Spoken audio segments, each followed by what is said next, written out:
ये class 10th की science की बुक है, एनसीईआरटी की बुक है, पेज नंबर है 216। इसमें मैं आपको ये क्वेश्चन 1 जो है ये सॉल्व करके बताऊँ। क्वेश्चन 1 क्या कह रहा है, जज the equivalent resistance when the following are connected in parallel. ये देखिए यहाँ पर हमें क्या करना है, हमें यहाँ पर ये देखिए ये 1 ओम पहला दिया हुआ है, ए जो दिया 1 ohm and 10 to the power 6 ohm.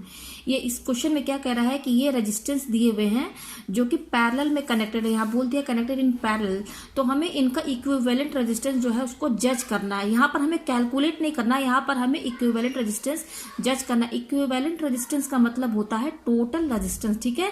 तो देखिए पहला ये है 1 ohm and 10 to the power 6 ohm. दूसरा क्या है, दूसरे में देखिए 1 ओम है, 10 टू द पावर 3 ओम है और 10 टू द पावर 6 ओम है। यहाँ पर देखिए पहले वाले में 2 रेजिस्टेंस पैरेलल में लगे हुए हैं और दूसरे बी में यहाँ पर 3 रेजिस्टेंस यहाँ पर पैरेलल में लगे हुए हैं। तो यहाँ पर इक्विवेलेंट रेजिस्टेंस यानी कि टोटल रेजिस्टेंस को हमें जज करना है, ठीक है। ये कैलकुलेट नहीं करना है। तो देखिए इसको कैसे मैंने ये क्वेश्चन लिख दिया है, ये यहाँ लिख दिया है। देखिए पहले तो हम समझ लेते हैं पैरेलल कनेक्शन किसे कहते हैं, ठीक है। तो पैरेलल देखिए आपने मैथ्स में पढ़ा होगा पैरेलल। ये देखिए ये दोनों लाइन आपस में पैरेलल है ना, तो जस्ट इसी तरीके से ये जो रेजिस्टेंस है पैरेलल कनेक्टेड है। तो देखिए पहला वाला क्या है 1 ohm and 10 to the power 6 ohm, तो ये पैरेलल में कनेक्टेड है। तो पैरेलल में है तो यहाँ पे देखिए मैं बना देती हूँ, ये हो गया। और दूसरा क्या है, ये है।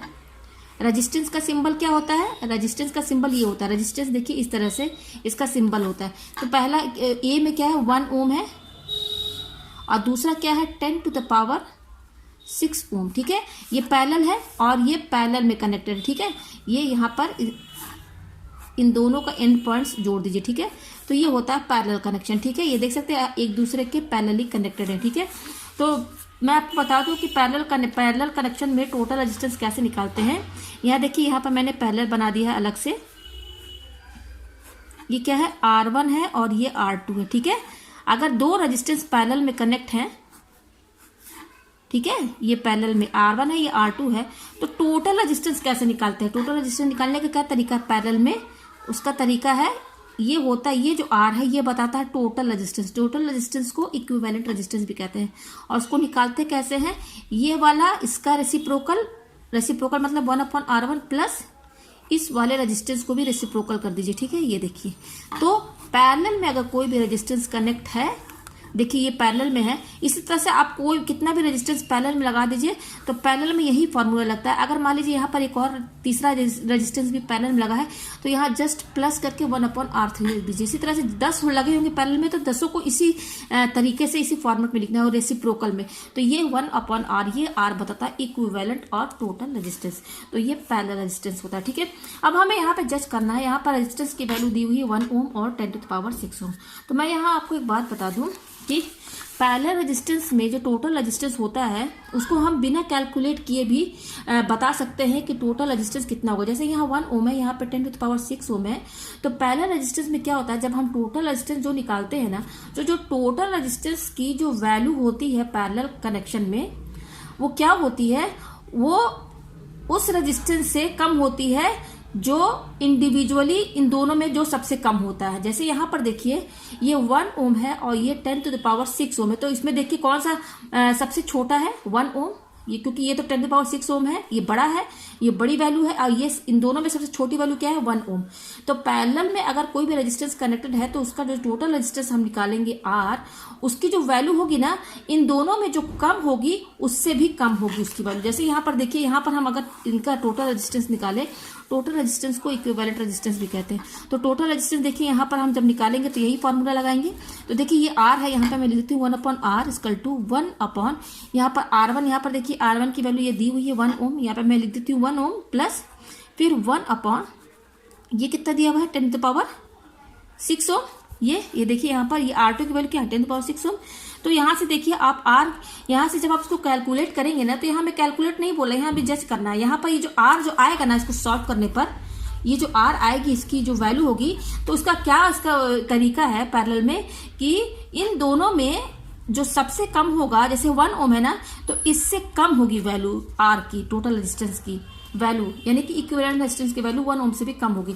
आप कितना भी कनेक्शन, जैसे मैं यहाँ पे एक और एग्जांपल आपको बता दूं, मान लीजिए मेरे पास ये रेजिस्टेंस लगे हुए हैं, आप 5-6 ठो ले लीजिए।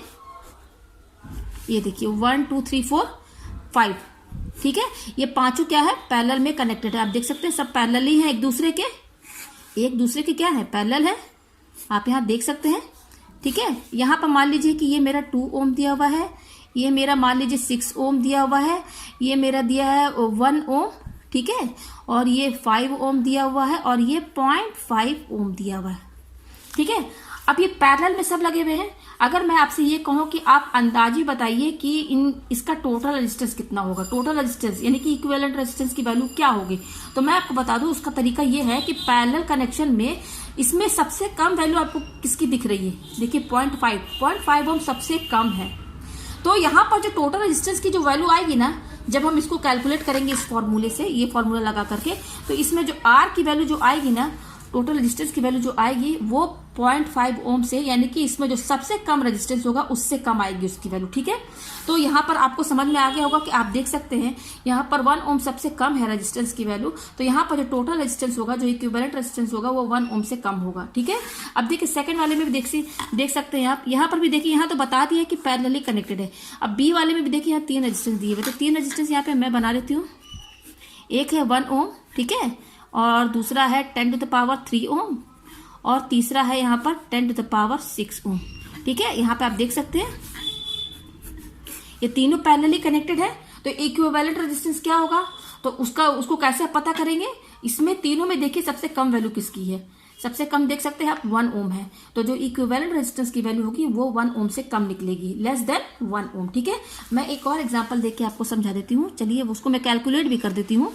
ठीक है, यहाँ पर देखिए ये दिया हुआ है, यहाँ पर हमारे पास ये देखिए ये तीनों रेजिस्टेंस पैरेलल में लगे हुए हैं। मैं मान लेती हूँ ये 2 ओम है और ये 6 ओम है, और यहाँ पर ये दिया हुआ है इसको मैं मान लेती हूँ, इसको मैं 3 ओम मान लेती हूँ। चलिए ठीक है, ये 3 ओम है, ये 6 ओम है, और ये मेरा है 2 ओम। ठीक है, तो मैं यहाँ पे देखिए कैलकुलेट करके दिखाती हूँ, ये तीनों लेकिन पैरेलल में कनेक्शन होना चाहिए। तो देखो तीनों पैरेलल कनेक्टेड है, तो मैं यहाँ पर आपको ऐसे ही बता सकती हूँ कि यहाँ पर जो टोटल रेजिस्टेंस आएगा, जिसको इक्विवेलेंट रेजिस्टेंस आएगा, वो जो उसकी वैल्यू जो होगी 2 ओम से कम होगी, यानी कि जो आर की टोटल रेजिस्टेंस क्या आएगी, यहाँ पे जो आर की वैल्यू होगी वो क्या होगी,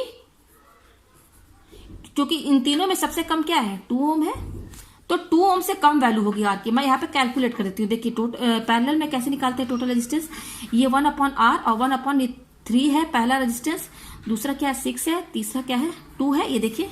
ठीक है, मैं यहाँ पे आपको चेक करके दिखा देती हूँ। मैं यहाँ पे ये आर की वैल्यू निकालती हूँ। अब देखिए एलसीएम लेने पर 6 आएगा, यहाँ पर आएगा ऊपर ये 2 होगा, ठीक है, और यहाँ पे 1 होगा, और ये देखिए ये 3 2 6 2 होगा, और यहाँ पे 3 होगा। ठीक है, तो 1/r इक्वल टू इन तीनों को प्लस कर लीजिए, 3 6/6। ठीक है, तो कैंसिल होके क्या हो जाएगा 1, यानी कि यहाँ पर आ रहा 1/r इक्वल टू 1। तो और r की वैल्यू क्या होगी, यहाँ से क्रॉस मल्टीप्लाई कीजिए तो r की वैल्यू 1 आएगी। तो आप देख लीजिए यहाँ पर r की वैल्यू जो 1 आई है वो 2 ओम से कम आई है कि नहीं। तो यही तरीका है, आप इसको बिना कैलकुलेट किए भी आप यहाँ पर इक्विवेलेंट रेजिस्टेंस बता सकते हैं कि वो जो सबसे कम होगा ना रेजिस्टेंस की वैल्यू, उससे भी कम आएगी इक्विवेलेंट रेजिस्टेंस की वैल्यू। तो मुझे उम्मीद है कि आपको ये क्वेश्चन समझ में आ गया होगा।